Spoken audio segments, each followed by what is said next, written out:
We're in the middle of the offseason, which means contracts and contract negotiations are on our mind. Dealing with the statuses of DeMarcus Lawrence, Dak Prescott, and others could prove to be difficult. The most pressing issue is, without question, Tank Lawrence, as he is the one set to be a free agent this offseason, technically speaking. Dallas is trying to lock him down long-term. They've already made one offer, and could franchise tag him as a last resort on March 5th in an effort to buy more time. Dak Prescott is a close second as far as big deals are concerned, and we know that the Cowboys want to get one done this offseason. There are others, though, legitimate ones, not the desperate plea to keep the show running like on Lost. Amari Cooper is entering the final year of his rookie contract, a fifth-year option that the Oakland Raiders picked up an off-season ago. And while Ezekiel Elliott's own rookie deal doesn't expire until after the 2020 season, assuming Dallas picks up his option over the next few months, he can also be negotiated with. Good news is there's a loophole of sorts in the CBA as far as the 2020 season goes. Good news is good. NFL teams can apply both the franchise and transition tags next offseason. The Cowboys have said that they won't apply the franchise tag to DeMarcus Lawrence for the second time in as many seasons, but anything is possible in contract negotiations.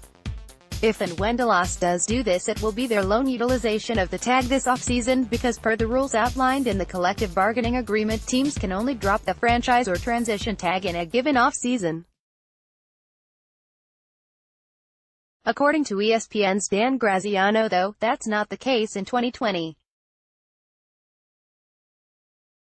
Next year NFL teams can apply both the franchise and transition. I'm dubbing this move the transition tag, by the way, tags. That is a game changer. Graziano even uses an example with Dak Prescott and Amari Cooper to illustrate his point. Article 10 of the CBA stipulates that, in the final league year, teams are allowed to designate one franchise player and one transition player. So, in a hypothetical, and, frankly, unlikely, example in which neither Prescott nor Cooper is signed to a long-term extension by the end of the 2019 season and no new CBA has negotiated, by next March, the Cowboys would have the ability to keep both of those players off the open market by designating one a franchise player and the other a transition player.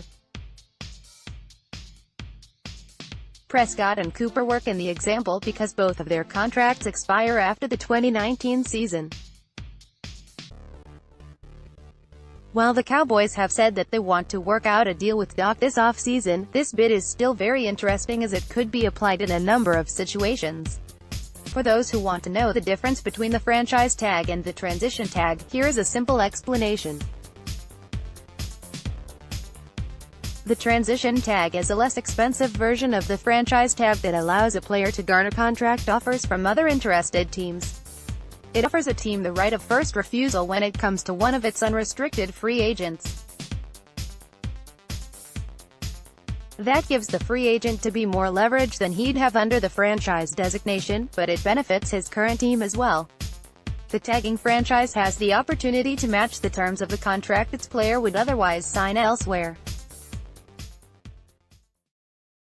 Byron Jones could be someone the Cowboys put off because of this. When you look at the impending contracts for Lawrence, Prescott, Elliott, Cooper, and Byron Jones, there's often one player that falls to the bottom of the priority list, and it is in fact the last name listed.